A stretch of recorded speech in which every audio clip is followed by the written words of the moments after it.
What is going on? Good evening to most of you. Good night to most of you. Welcome to another edition of The Game Changer. I'm indeed Nate the effing great, the guy who basically loves to talk about puppies, Tootsie Rolls, and climate change. What about it? Well, Tootsie Rolls are sweet, puppies are cute, climate change, it's there. It's there, ladies and gentlemen. It's real.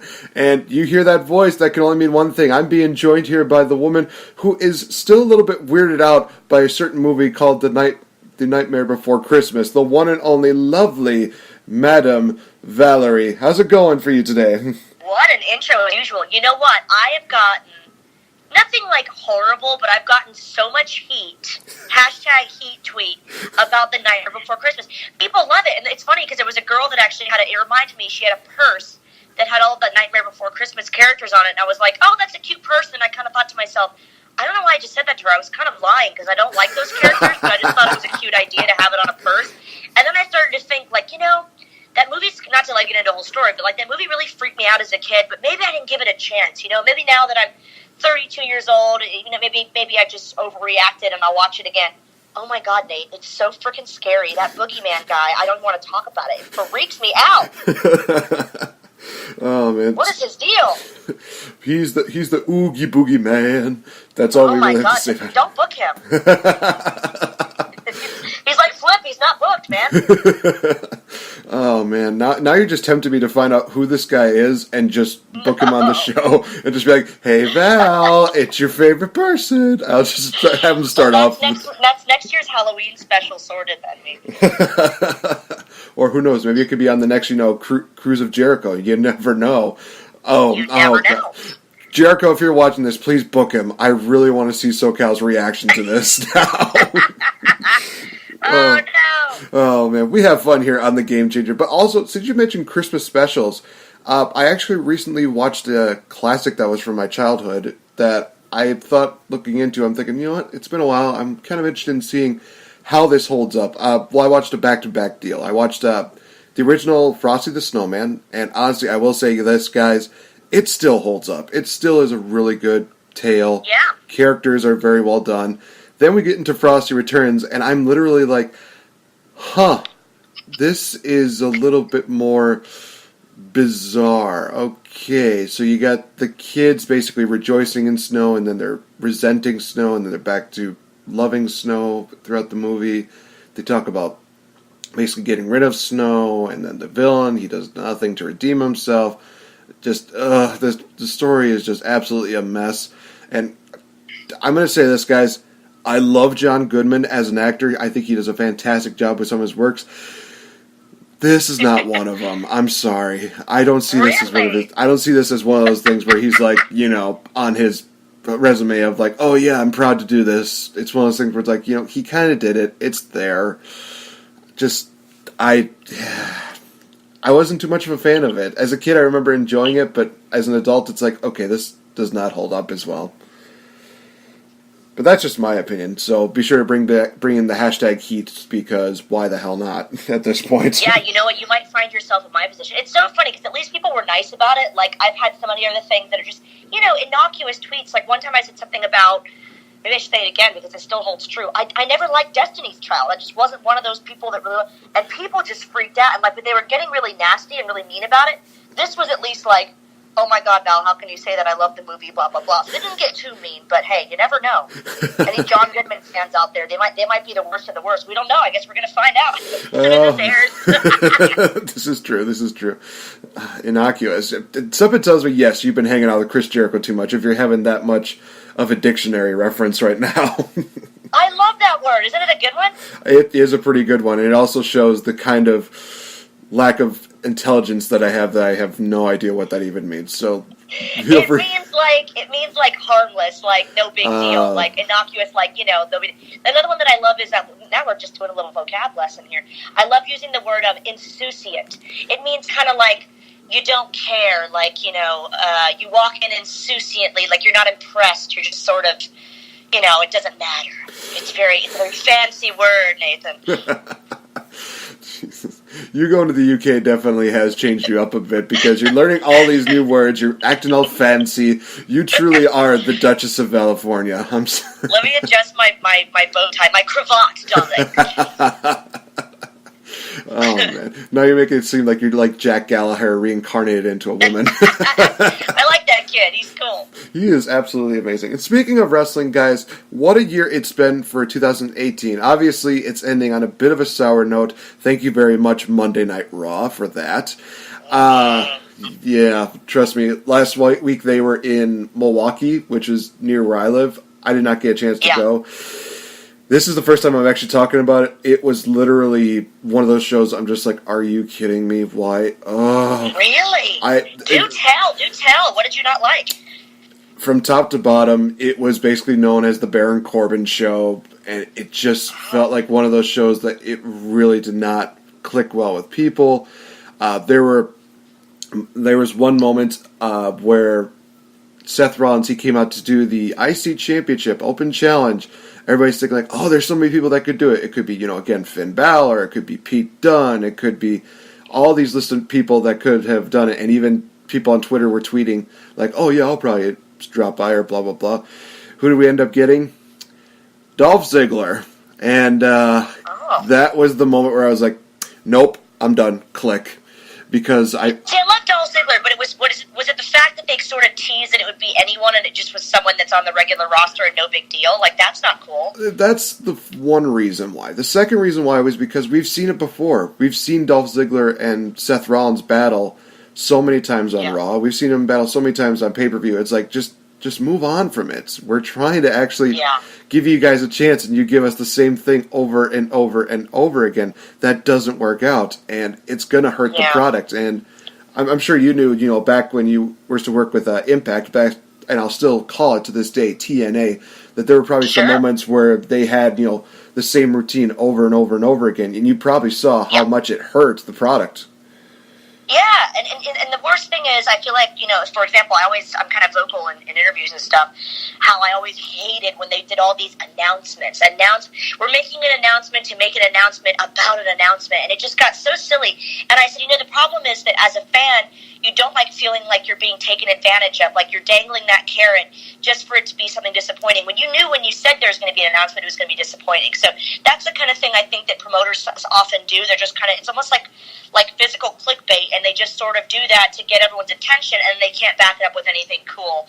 So that always bothers me, Yeah, there were always those rare gems where, they did make an announcement and it was like, oh, okay, this is awesome. Like when they made the announcement, I think at No Surrender before, when I first watched Bound for Glory, where they said, oh, hey, Impact is going, TNA is going to primetime television. Hey, that's great. Oh, we're also adding Kurt Angle to the roster. What?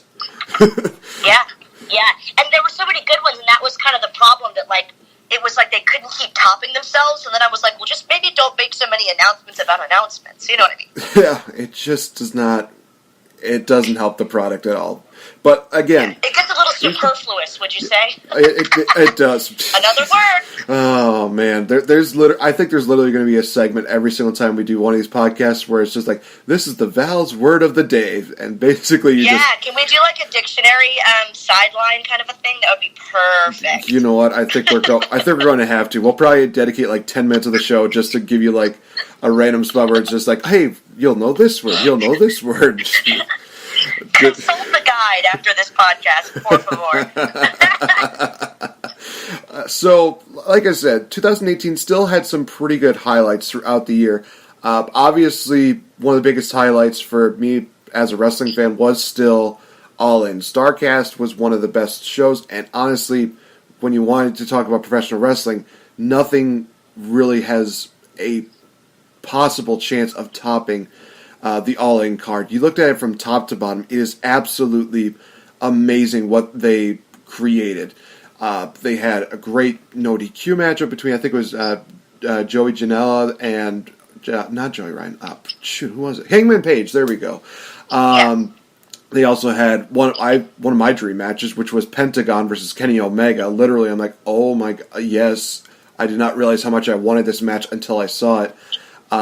You had Marty Scurll versus Okada. Oh my gosh, that matchup just outdid every single bit of my expectations.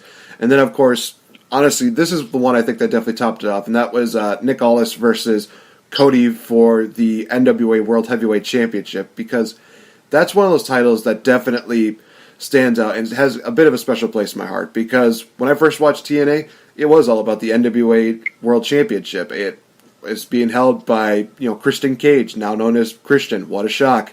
Back in 2006.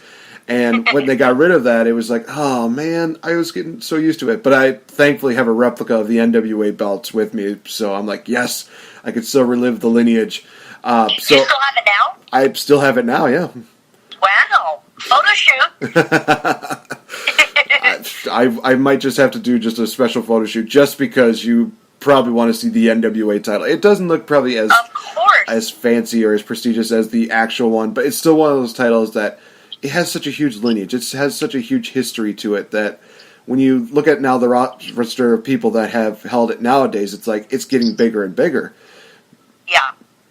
But yeah, honestly, like I said, All In was definitely one of those events where I could say I'm proud to be a wrestling fan. I'm proud to watch this show, every single bit of it. Whether people were watching it live or they were watching it on Fight TV, cheap plug, as well as even at the Hurricane viewing party, just getting that chance to watch wrestling at its finest, and also getting a chance to bond with other wrestling fans. It's just hard to top that. Yeah, no, it is. And like you said, I had the pleasure of watching it live. I think I told you how I got such a good seat. I literally just, now this really is an English term, I blagged my way up to the sky boxes, which basically means I BS'd my way up there. Everyone was like, "You're not going to get a seat." And I said, "Oh, really?" So I just walked up and I just literally grabbed a seat. They go, "How'd you get the sky box?" I said, "Well, I sat down." And then when the woman came over, I didn't lie. It's not in my nature to be like, "Oh, this is my box, leave me alone." I said, "Hi, I just saw no one sitting here. I'm working in the back. I had no credentials on me either, by the way, P.S. And I'm working in the back. I just thought I'd sit here." And she goes, "Oh, that's fine." I said, "Look, if somebody else comes to play in the box, I'm happy to leave." But she said, "No, you're fine." So I just sat there. Then I invited Karen Jarrett, came up with me, and a couple other people. Our buddy, Fight TV host Cyrus Fees was there as well. So we got a great seat. We got some hot dogs, a couple beers, maybe 5, 6 beers, whatever. Nobody's judging. And we had a great time watching live. And I was so happy because, to watch something from backstage, you're not experiencing it like a fan's point of view. And, we all started as fans. I'm still a fan. So I feel like I got to watch it in a really, really cool atmosphere, in front of everybody. So, and like with everybody, everyone was kind of cheering together and high-fiving total strangers. That's what I love about wrestling, and I have from the start. So I got to watch it live. But even if you didn't watch it live, if you watched it on Fight TV, or you watched it however, it's one that even if you haven't watched it yet, if you're listening to this podcast, go watch it now. The replay's still available. It's absolutely phenomenal from top to bottom. You could do a pay-per-view replay party in your house, invite your friends over, and watch it like it's the first time. It's still just as exciting, and it's an unmissable show, I think. It really is. And again, what made it just so much fun to do was the fact that there were so many of the wrestlers that always had a positive, view about it. I mean, definitely you included. A lot of people that I got the chance to, meet and talk to. Demon Bunny, Gail Kim, Rosa Mendez, a lot of the people that were there just really made it a very awesome deal. And there were so many people that were just so nice. And it's one of those things that it blasts away the stereotype that a lot of people think that, hey, since they're this person on TV, they're this person probably in real life. And nope, it's absolutely the opposite. I think I remember that being the same thing when we first started talking. I'm like, oh boy, what am I getting myself into? What is she going to be nice? Is she going to be brutal? Is she going to be literally? It's all the above right now because she can be a genuine sweetheart, but she can also be one of the person that lays the smackdown on my candy ass. Let's just say that of right course. now. You gotta take the sweet with the sour. Am I right? This is very true. But when I think about another event that definitely stood out as one thing that really was a highlight of 2018. Honestly, it should come as no surprise, guys. I have to talk about Ultima Lucha Cuatro. Everything that went down at this event was absolutely amazing. The build-up was great. The matches were absolutely phenomenal. And we get that major cliffhanger of just, it's already happened, guys. So again, this is going to be a spoiler for a lot of people who have not seen it, but they've shown who's basically like the big head boss of the whole deal behind Lucha Underground, I guess you could say, and that being the man with some bad news, Stu Bennett. he made an appearance, and literally, like I said, I was covering my mouth, screaming a bit like a little girl inside, because it was like, oh my god, one of my favorite wrestlers, he's in the temple. Oh my god, yes, thank you so much. And and also the resurrection of Dario Cueto. So now we're probably going to get some kind of deal with Dario and Antonio. So you can expect a lot of big things coming. But for me, this was one of those shows where it was kind of the culmination of me being a big fan, especially of Chelsea Green, because when I first met her at All In, it was great, and then when she spoiled the idea that she was going to be in Lucha Underground, I'm like, wait, what? Spoiler alert, indeed. And yeah, she made quite the impact. She does a flip pile driver to Pentagon in her first night, and literally I'm like, oh my god, this is one of the best debuts of all time. I don't even care if anybody phenomenal. She really is. She's a genuine sweetheart as well. She can be a hot mess, but she can be a sweetheart. That's the beautiful thing about Chelsea Green. And she can flip from either one, you just never know. And that's the fun. Oh my gosh. Honestly, when I first saw her as Laurel Vaness, just the name already made me think, oh god, this woman's just not going to really... It's just going to be one of those women that I'm just going to forget about. But then she started doing this hot mess deal in Impact, where she just still was wearing the wedding dress. Her makeup was all crazy, and I'm just like, well, this is new. This is kind of interesting. This is kind of like the Broken Universe, where you're kind of like, okay, what kind of happens? Yeah, what is this? But I like it. Yeah. And I often said to her, I said, you still look beautiful as a hot mess, and you're basically proving that women can look absolutely atrocious and still look incredibly hot, because what a weird compliment, but I bet she took it. It's just I don't really know exactly how to.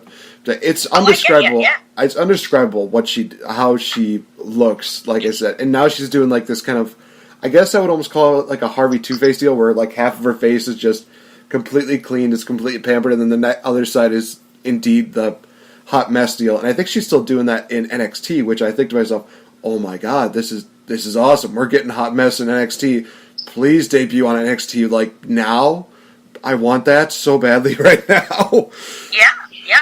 Give the NXT women's roster a total makeover, and in the best possible way. I'm sorry, but it is one of... Well, I've been seeing her tweets, and it sounds like she's really, really, being herself there, and that's what I love to hear. That is the good news about it, and hopefully she continues to be herself on NXT. Problem is, when it gets to the main roster, we'll see if they still embrace that. And honestly, speaking of Chelsea Green, I know this is kind of a weird segue to it. Did you get a chance to listen to the booking podcast I did for California?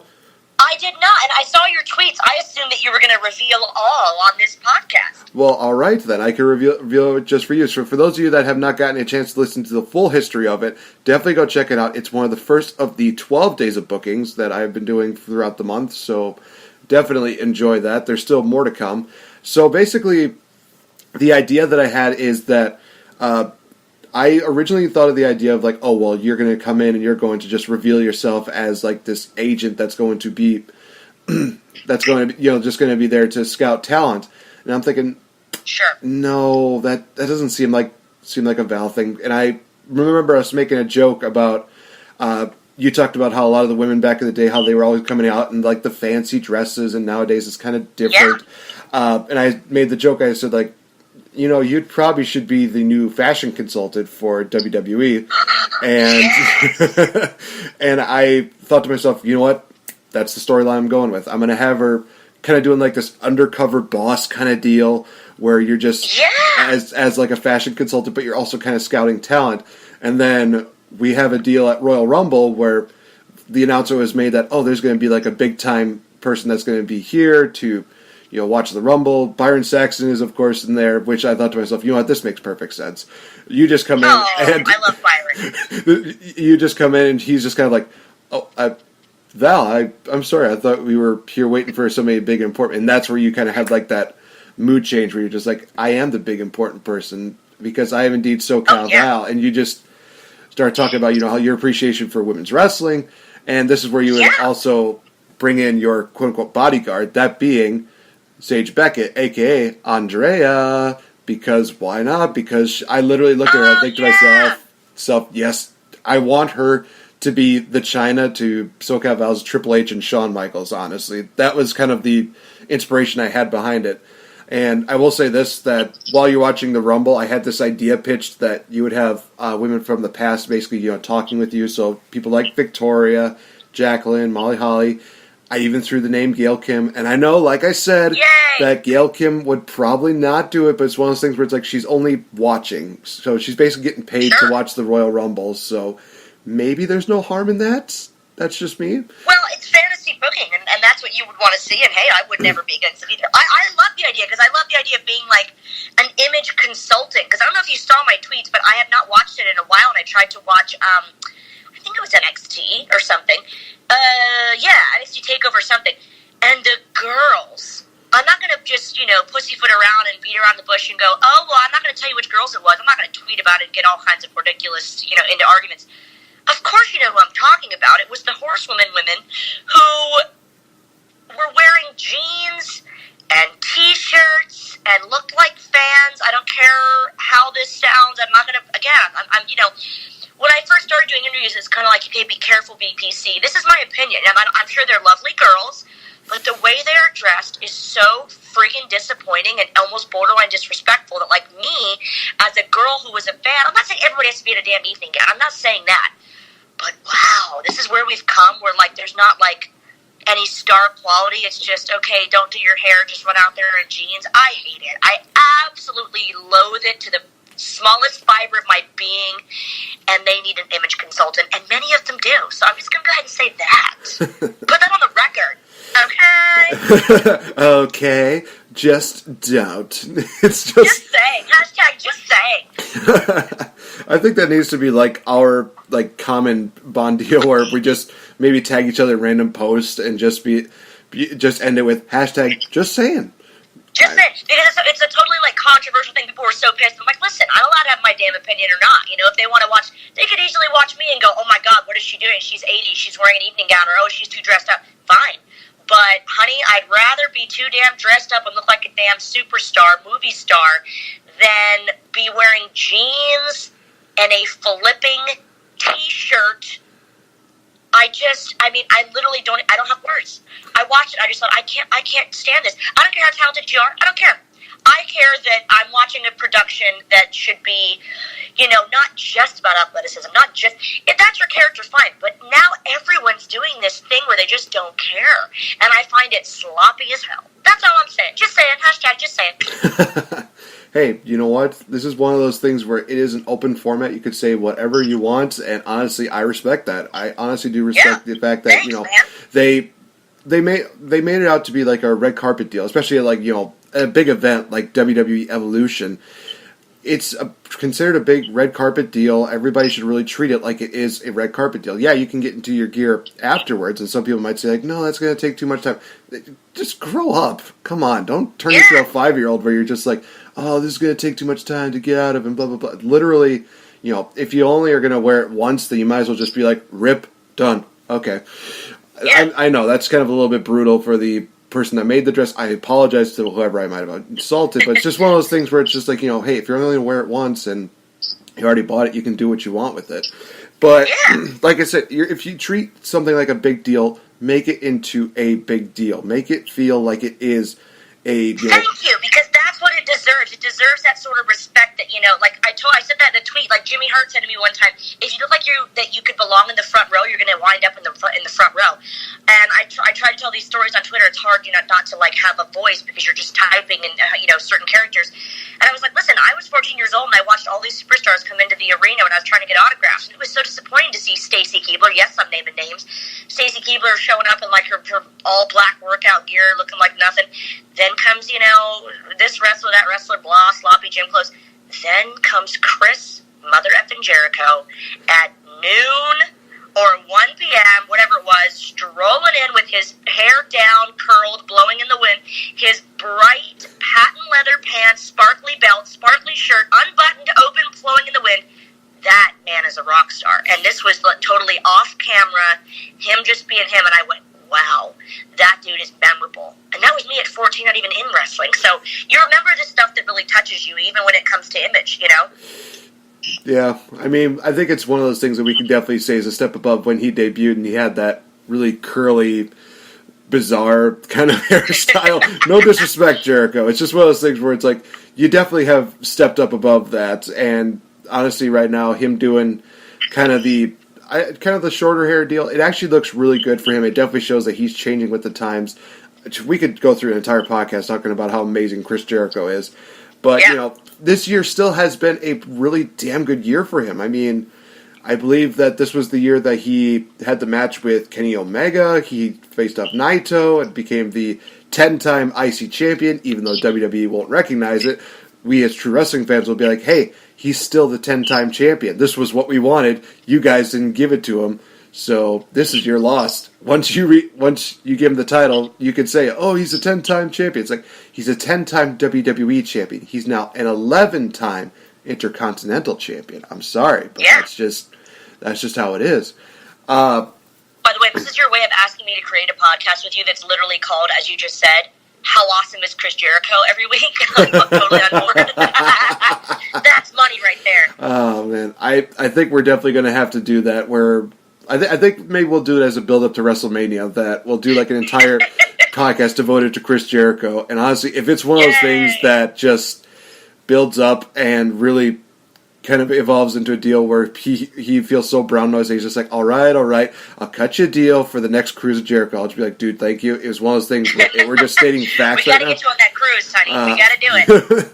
I'm saving up my pennies, don't you worry. But when we talk about, again, 2018, I have mentioned a lot about Lucha Underground, but also WWE still has a couple events throughout the year that really stood out. The one that stands out the most as far as, excellent booking, excellent matches, really good, was the Hell in the Cell pay-per-view that took place in September, I believe it was. Yeah.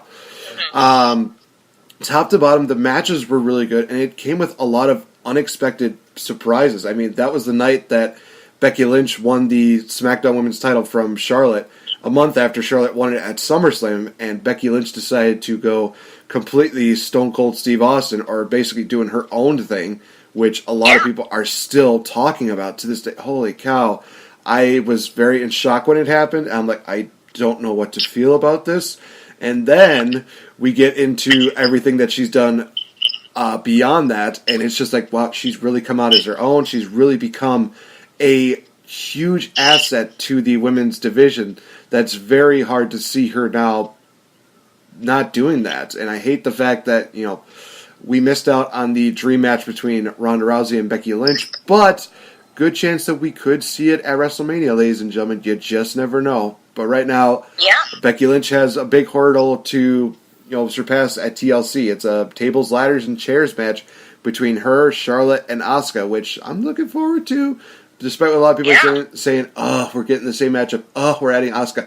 You don't realize how incredibly excited I am to hear that. It's like, okay, we're getting Becky Lynch and Charlotte one more time, but we're also adding Asuka to it, who is still, in my opinion, one of the best women's wrestlers on the planet, and the fact that she had an undefeated streak for so long shows that.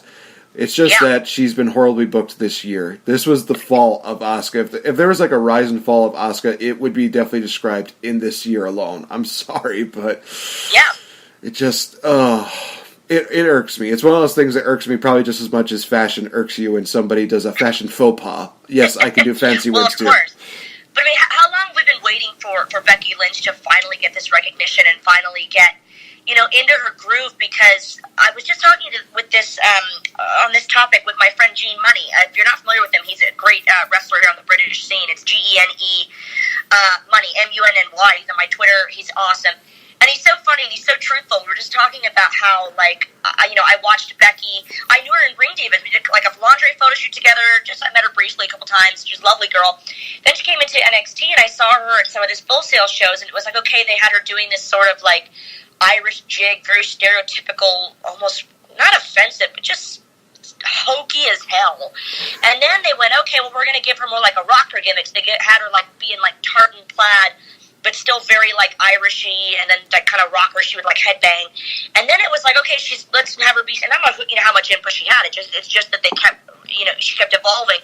Then she was doing this sort of like steampunk thing, and a lot of people didn't get it, but I totally got what she was going for. They didn't understand the fashion. I was like, but she's steampunk. It's kind of classic. They didn't like the bloomers and things. They didn't understand the goggles. And then now it's like they finally have her in this groove, and she's doing so well. I'm just so happy for her. I don't know about you, but I'm just like, oh my God, finally, right? I'm very happy for her. It's still one of those things where you do see the evolution of where Becky Lynch came from in NXT to, like you said, doing the whole Irish step dance deal. It's just like, oh gosh, that's right, she did this. Oh man, you deserve so much better. And you kind of see it evolve into more and more better things. And I think it started captivating when she had that great matchup at, I want to say it was, oh gosh, I'm trying to remember which one it was. It might have been NXT TakeOver Arrivals or something like that. I can't remember which event it was, but it was her first matchup on NXT with Sasha Banks, where Sasha was the women's champion, and that was one of those matches where it's like, okay, she's starting to really come into her own.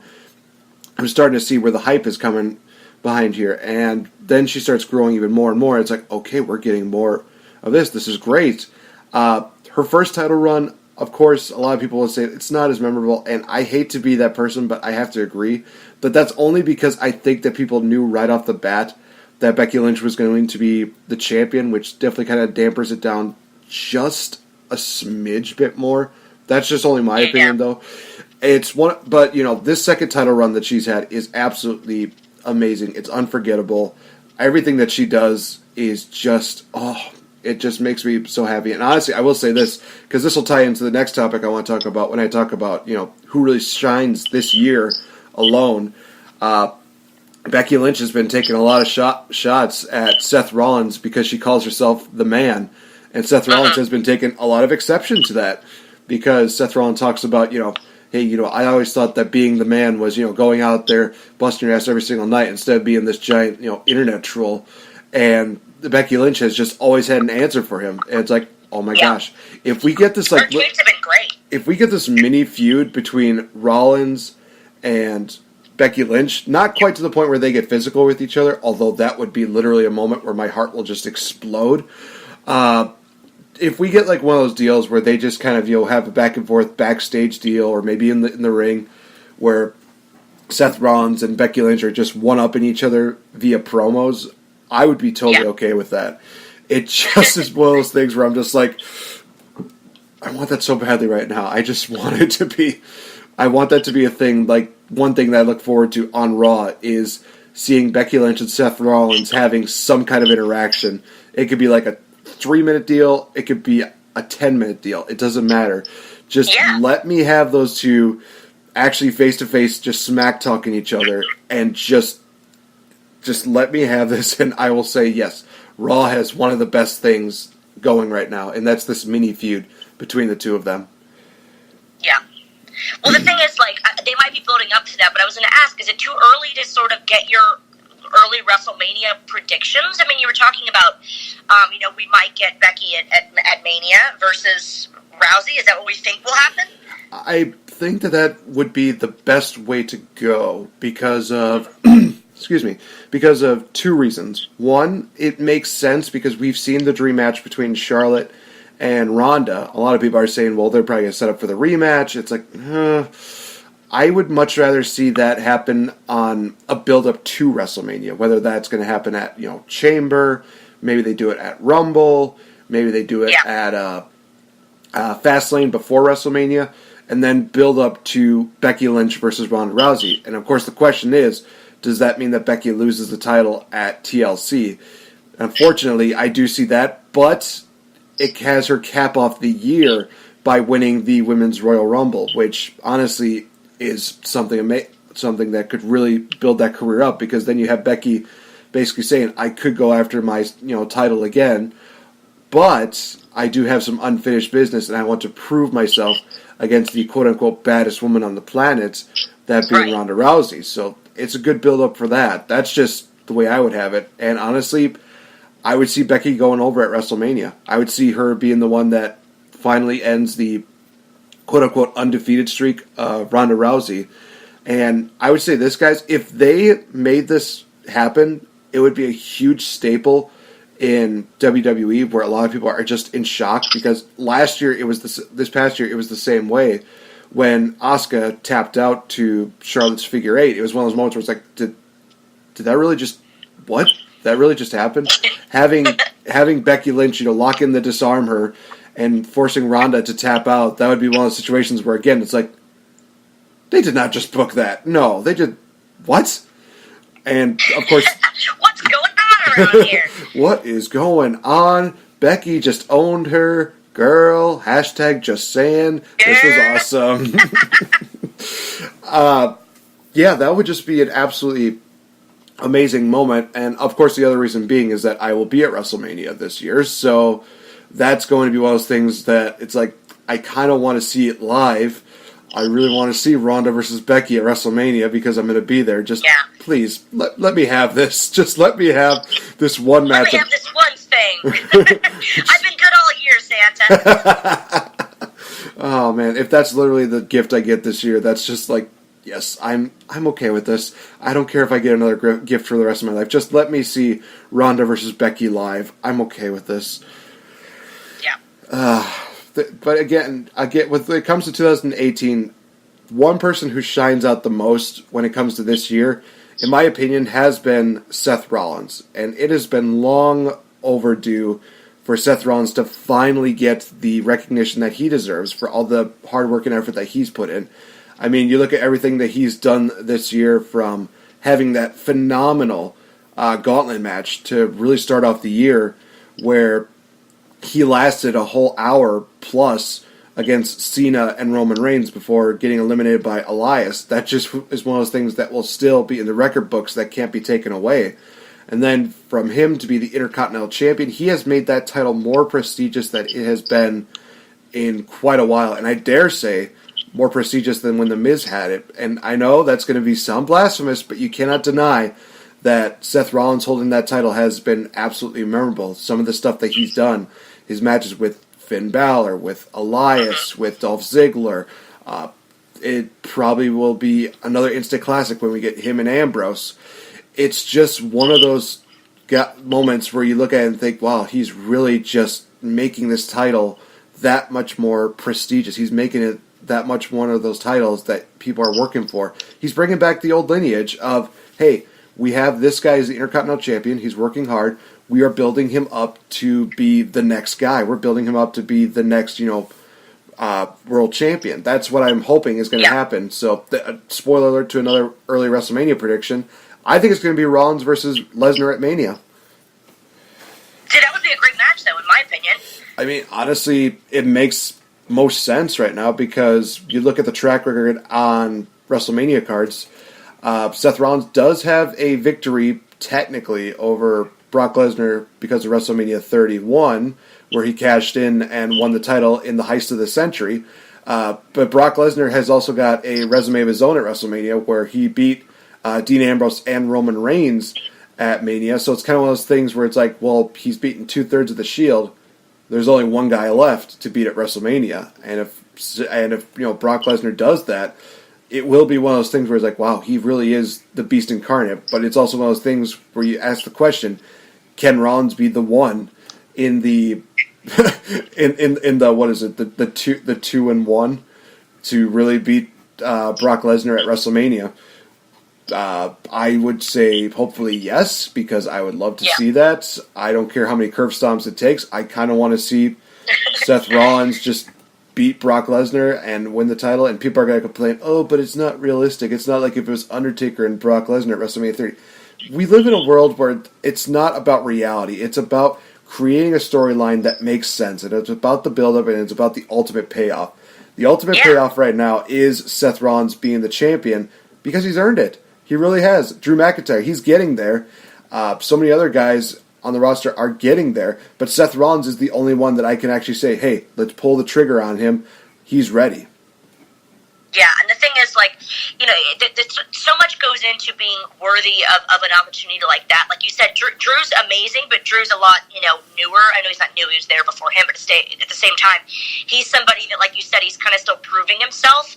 So, I don't know. The thing is, no matter what opinion you voice, someone's always going to have something to back it up, but if you're strong in your convictions, which you always are, Nate, I think you should go with that. Definitely. And honestly, you mentioned, of course, Drew being there beforehand. I'm just realizing right now that I think it was this past Monday they had a match between Heath Slater and Rhino where the winner got to keep their job on Raw, the loser got fired. Rhino ended up getting fired, and it's one of those things where it's like, wait a minute. So you got Heath Slater's doing nothing, Jinder Mahal's doing nothing. You got Drew McIntyre. If we get a 3MB reunion, I swear, if they do like a reincarnation of the 3MB, at least to sort of hint at it, right? Like just kind of something like, don't put them together, but like kind of like a hint. That would be cute. It would be one of those things where they just have like all three of them backstage just talking, and Drew's just like, yeah, no, I'm gonna be over here. Just you have fun with that. I'm good. That sounds like something he would say anyway. Just kind of like, yeah, guys, I'm good. No. Just burn them as bad as Sting did whenever WWE called him. He just like, you know what? I'm good until like I think it was like 2014 or 15 where he's just like, okay. it's fine. Why not? But yeah, it's just one of those things where you look at all the stars, especially in NXT, that have definitely built up and have been absolutely phenomenal. I've been very excited to see that our boy EC3 is on NXT, and he's finally back from an injury. So it's good to see. Isn't he the best? Oh my gosh, I think he's just everything. He was literally another one of those guys where I looked at him at first and I'm just like, oh god, this is not going to end well. But he continued to get better and better in the ring. So now I'm at the point where it's like he is legitimately really good, and I'm hoping that WWE utilize him very well. But then again, I hoped the same thing about Bobby Roode, and literally one of those moments on Raw where it's like, great. So literally, this is basically open to interpretation, but I feel like this is a metaphor for WWE, what they're doing to Bobby Roode's career. There was a moment where it was the Authors of Pain defending their tag titles against Chad Gable and Bobby Roode. And Drake Maverick grabbed the rope because he's the manager of the Authors of Pain. How that makes sense, I don't know. He's the Spike Dudley of the two. Just don't even ask, guys. Spike Dudley of the two. Oh my God. I really can't put it any but way than that. But literally, what happens is that Drake Maverick takes Bobby Roode's robe. He goes backstage. He basically shoves the robe in a toilet. And then, because of the fact that they made a joke that, he peed his pants at Survivor Series, which I thought, wow, they resorted down to that. I don't know how they went there with that. Yeah, I thought the same thing. What the hell? And what do they do to capitalize on that? They have Drake Maverick, quote-unquote, peeing on Bobby Roode's robe. And it's like, wow, this was legitimately the perfect interpretation of what they're doing to Bobby Roode's career right now. Because when he was in Impact, when he was in TNA, when he was in the independent scene, NXT, he was the talk. He was the guy that everybody was just like, oh my gosh, he's amazing in the ring. He has a great entrance. He has a great look. And then when he came to SmackDown, it's like, okay, we're doing good. Okay, this ought to be good. This ought to be good. And done nothing since then. And I'm just literally like, oh God, no, come on. Why? Just yeah. I mean, they could do something really good here. Honestly, I say send him back to SmackDown where he can feud with Shinsuke Nakamura. Because I loved their feud. I loved the fact that I was watching Bobby Roode beat Shinsuke to become NXT champion. I was literally like, oh God, if I'm wrong about everything else, I'm fine with it. Just give me Bobby Roode as NXT champion. And I got it. I was super happy. I was stoked. I'm like, yes, my boy in Impact got a title. I'm okay with this. I am stoked about it. And well, you know how I feel. He's only the best wrestler in the world ever, as far as I'm concerned. He and Finn Balor, I think, are the two best in the world. Yeah, we both agree. We can both agree on that because, oh my gosh, you have such potential with Bobby Roode, and there's so many people that are like, oh, if he turns heel, I really don't care. I'm one of those people that's like, when he turns heel, that's where everybody is going to start giving a crap about him now. Yeah. Because he knows how to go. I'm sorry, but I think Bobby Roode as a heel is the best version of Bobby Roode ever. I think that, having him as a tweener would be a really nice change up for him, because then he could be like a babyface every now and then. But yes, I agree. Full on Bobby Roode as a heel is the best deal, because then you have a true legitimate heel that can back up what he says. Plus, he'd be really one of those great guys to kind of be the one that's like, hey, this is the guy that we're basically putting all the, putting everything on, that we're going to have him be the guy to beat. Come on, just... Deservedly so, And now thinking about it, when I talked about Seth Rollins being Universal Champion, I hope that we would get a first feud being Bobby Roode versus Seth Rollins, because that just gives me not only like the good feelings inside. It's just a very good thing where it's like heel Bobby Roode versus face Seth Rollins. Yes, give that to me for imagine that. That's my WrestleMania right there. 2019, just give me that. Just give me Bobby Roode versus Seth Rollins for the Universal title. You'll bring more prestige to that championship. Just please. Again, I know I'm asking for a lot. Hashtag asking a lot, but I don't care. Ban the hashtag, Nate. Yeah, it's gonna be a long ass hashtag.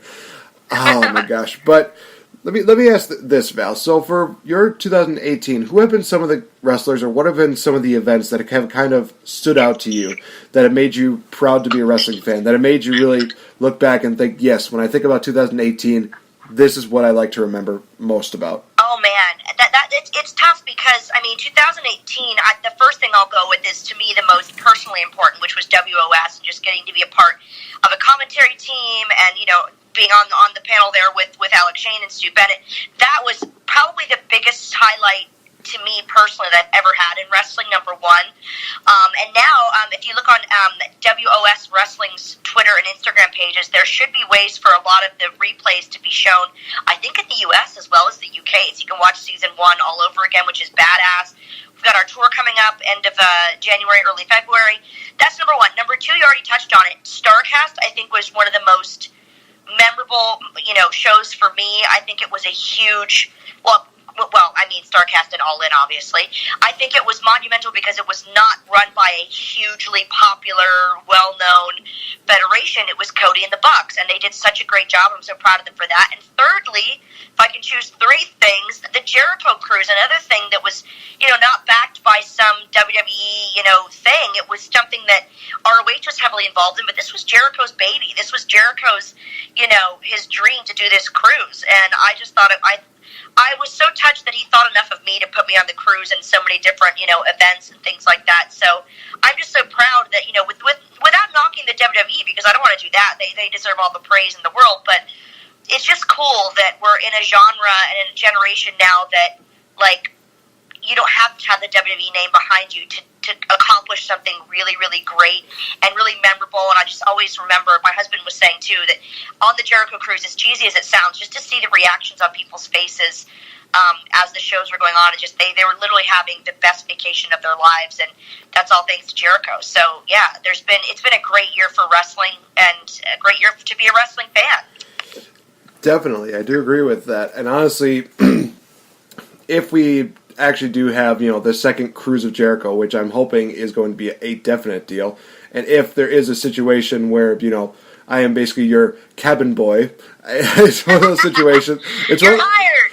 I literally see it as one of those situations where, I'm basically almost like your assistant throughout the deal, and Jericho's just like who's this guy? He's like, oh, this is Nate. This is somebody that, I've worked with a couple times, blah, blah, blah. And just him just like getting my name wrong, just like with Tom Phillips, where he's just like, it's just been a tough time, Tim. It's Tom. It's Tim. That's totally Jericho, isn't it? Where he literally just calls me by a different name. He just, like anybody that he doesn't really know the name for, I would love it if he would just call them Tim, just because A, it's Jericho, and B, it's just one of those things where I think it would just work, where it just shows that, again, his character doesn't really care about names. He's just like, hey, I don't know you. You're not important enough to know. You're known as Tim. That's your name now. Just accept it. Adopt it as your own.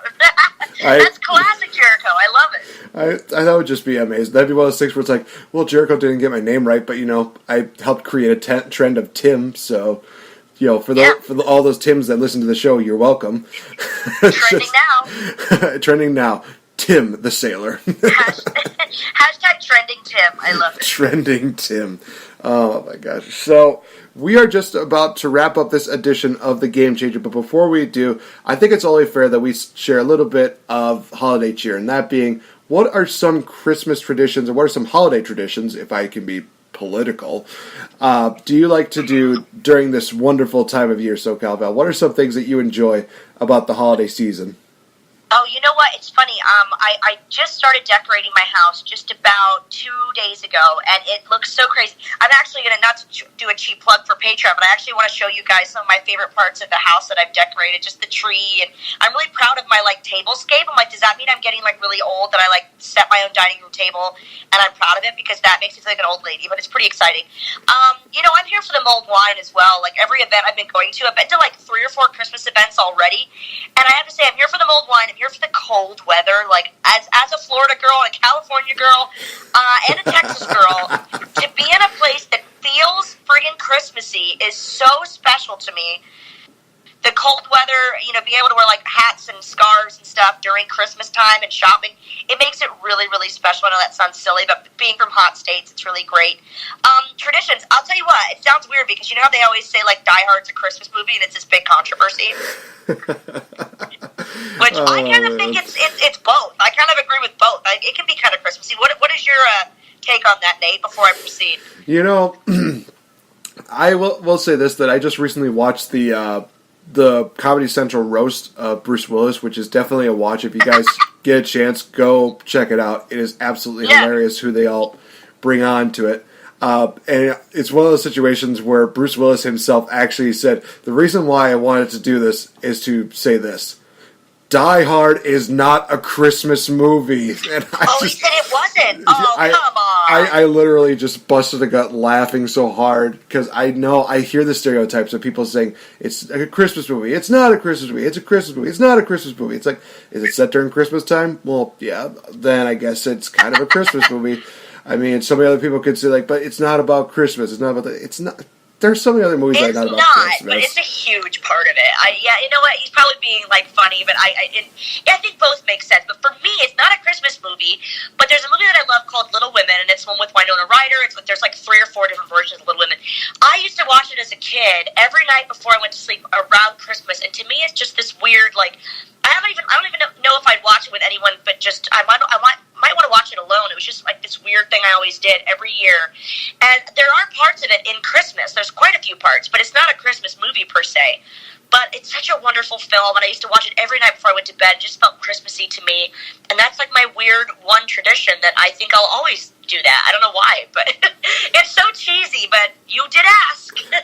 I asked. I mean, honestly, it's no different than probably some of the traditions I do. I always love the time that we get to spend with family, anytime that we get to, just sit down by a fire, open gifts, enjoy time together, just being able to, just enjoy that opportunity to be with family is always great. For me, also, I love to watch a lot of the Christmas classics. Of course, I mentioned Frosty the Snowman is always a fantastic one to watch.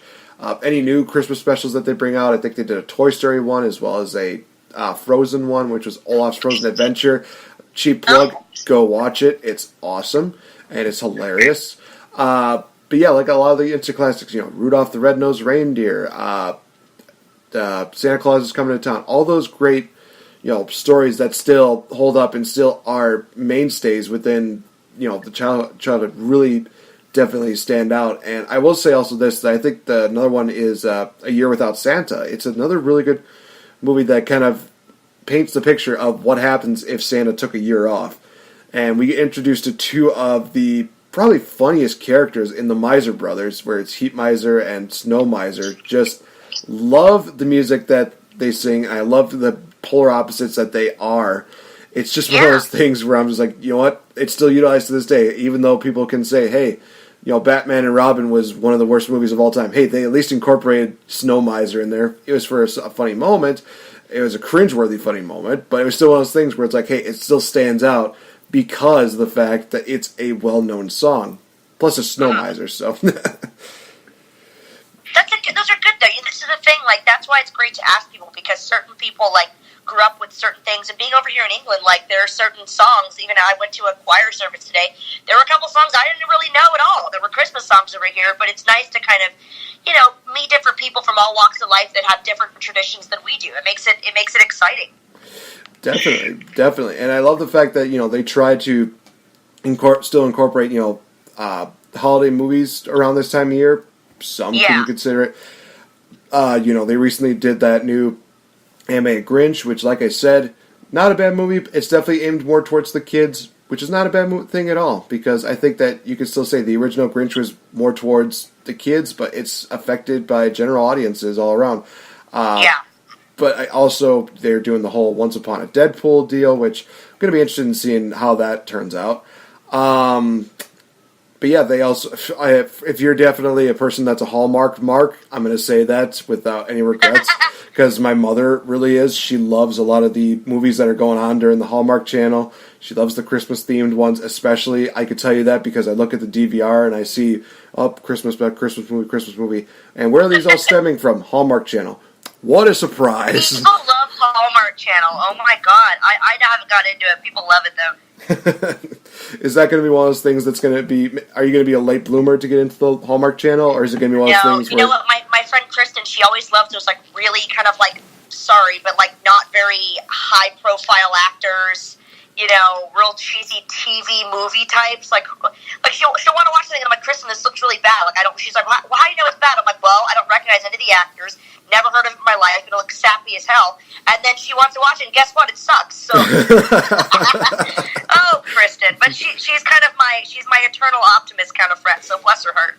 Well, I will say this. At least you gave it, you know, a chance. You can't. It's one of those things where it's like, you know, you don't know it really sucks until you watch it, and then you leave just saying, like, you know what? It sucks. The movie sucks. The stories suck. The actors suck. You know it sucks, but you're just going to say, no, it's a holiday deal. It's like, I don't care.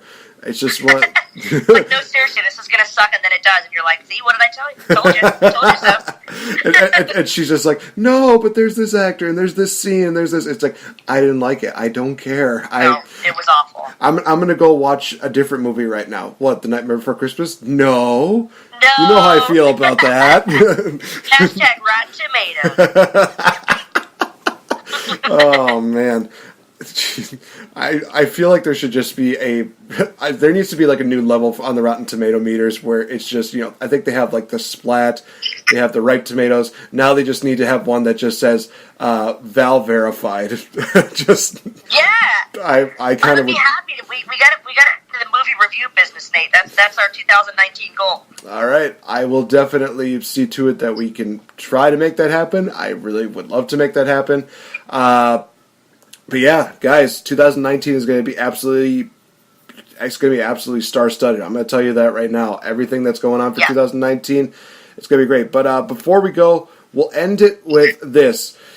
SoCal Val, what is your New Year's resolution for 2019? I know we're about like 30 days a little bit early, but I think it's still kind of one of those things where we're getting to that time of year where Christmas is coming around. It's going to wrap up quick, and then we're on to 2019. What is something that you're hoping to do come 2019? You know, I don't make that many resolutions. Last year, I vowed to stop being a people pleaser as much, and just because I always kind of, you know, try to be more polite, like I was telling you earlier about certain reviews, I wouldn't say certain things. I think I just need to continue that. I think being a people pleaser is nice, and in other ways, it's sort of like, you know, people that are people pleasers often don't speak their minds enough, but I think I'm just going to get sassier with every year. So if this is 2019, I'm doing this. Imagine what I would be like in 2025. I'll just be like saying the most brutal stuff ever. So I think I'm just gonna make it a vow to be sassier every year. It's just gonna be like the 7-year anniversary for you and me, and you're just literally just gonna be dropping like just random Val bombs like every now and then. Yeah, you'll talk about someone and be like, I hate them, they suck. I like it. I like this path I'm on, Nate. I think it's very cathartic and very healthy. Oh man, I love the fact that you say the phrase "people pleaser." It's like, well, I mean, you definitely do try to be a people pleaser every now and then, but I definitely do notice you basically voicing your opinion, and again, very admirable about that. Thanks, It's one of those things where also I look at it, I think to myself, well, if she's a people pleaser, if she's not a people pleaser, then why does she keep coming on my show? Oh, you're a sweetheart. So, guys, thank you so much for joining on this special edition of the Game Changer. It could be considered like the Christmas / New Year's / end of year show, whatever they want to call it. I'm just going to name the title like the show of many slashes because there's too much to talk about. So, obviously, SoCal Val, this is your time to do some cheap plugs. What have you got going on, and where can people find you? I'm pretty much gearing up for the WOS Wrestling Tour. If you're not following them, it's at WOS Wrestling on Twitter and Instagram. I am at SoCal Valerie on Twitter, at official SoCal Val on Instagram. And of course, my Patreon is really firing up. I'm doing a lot more shoots this month. Patreon.com/SoCal Val. I just love meeting everybody. There's a lot of new members this month, particularly. So, I'm actually getting Christmas presents together for all my members soon, too. So it's a great time to join. And Nate, thank you so much. I hope you have a wonderful, wonderful holiday, whether it's Christmas or Hanukkah or Kwanzaa. We have to be politically correct on this show, right? Whatever you celebrate, I hope you have a wonderful time, and I wish you all the best next year, and I look forward to working with you some more. Oh, definitely. Thank you so much, Valerie. And of course, guys, you can always check us out on Facebook as well as on Twitter. You know where to find us. You know how to look in the nice little description below. Check us out there, especially when you're looking on Spreaker.com as well as YouTube and iHeartRadio, you guys. And come 2019, I am trying to get more places to listen to the show, so definitely tune into that. I know I've been saying throughout the year that SoundCloud was going to be a possibility. It is going to be a definite deal come 2019. I just need to stop being lazy and get around to actually doing it. So, for SoCal Valerie, I've been Nate the Effing Great. This has been the Game Changer. Thank you so much. And just remember, guys, 2019 is going to be absolutely electric, especially when you got the pairing of SoCal Valerie and Nate the Effing Great, the Game Changer, the Game-Changing California. Welcome, guys, to 2019's fun times. Have a good one. Bye-bye. Hashtag just saying.